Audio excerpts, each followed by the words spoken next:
اسی طرح اب واقعہ ہو رہا ہے. اب آج میں نے اخبار میں پڑھا ہے خوشاب کا واقعہ ہے, 2 بچے ہیں. ایک ورژن یہ ہے کہ جی وہ ہینڈ گرنیڈ سے کھیلتے ہوئے وہ پھٹ گیا اور ایک ڈیتھ ہو گئی.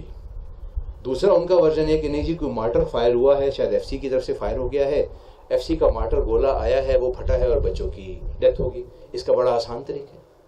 آپ ڈریں نہ, خدا کے لیے نہ ڈریں, اپنے اندر سے ڈر نکال دیں. کوئی آپ کو کھا نہیں جائے گا.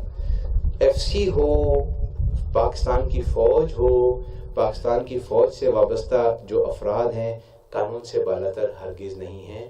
ملٹری لاز موجود ہیں, ماضی میں مثالیں موجود ہیں. میجر جنرل کا کورٹ مارشل ہوا, لیفٹیننٹ جنرل کا کورٹ مارشل ہوا, بریگیڈیئر کا کورٹ مارشل ہوا. اتنے سسٹم سے آپ لوگ مایوس کیوں ہیں؟ ہو ہی نہیں سکتا کہ کوئی آدمی غلط کام کرے, غیر قانونی کام کرے اور قانون سے بچ جائے. یہ تو ہو ہی نہیں سکتا. وہ الگ بات ہے کہ اگر ملٹری پرسنل ہے تو میرے عدالتی نظام میں وہ نہیں آ سکتا. قانون موجود ہے, ان کا اپنا نظام موجود ہے, میرا اپنا نظام. اگر خدا نہ خواستہ میرا جج کرپشن میں انوالو ہے, خدا نہ خواستہ میں کوئی غلطی کر بیٹھتا ہوں, تو سپریم جوڈیشل کونسل مجھے پوچھنے کے لیے موجود ہے. کیسز نہیں چلے ججز کے سپریم جوڈیشل کونسل میں. کیا ججز سپریم جوڈیشل کونسل میں جواب دہی نہیں کر رہے؟ تو اکاؤنٹیبلٹی کے نظام موجود ہے. میری ماتحت کرتی ہے کہ ججز کیا ہمارے ڈسپلنری پروسیڈنگز میں نہیں آتے؟ کیا ہم اپنے ججز کے خلاف انکوائریاں نہیں کرتے؟ کیا میرے لائر کی مس کنڈکٹ کے لیے بار کونسل میں قانون موجود نہیں ہے؟ کیا بار کونسل کے ٹریبونل موجود نہیں ہے؟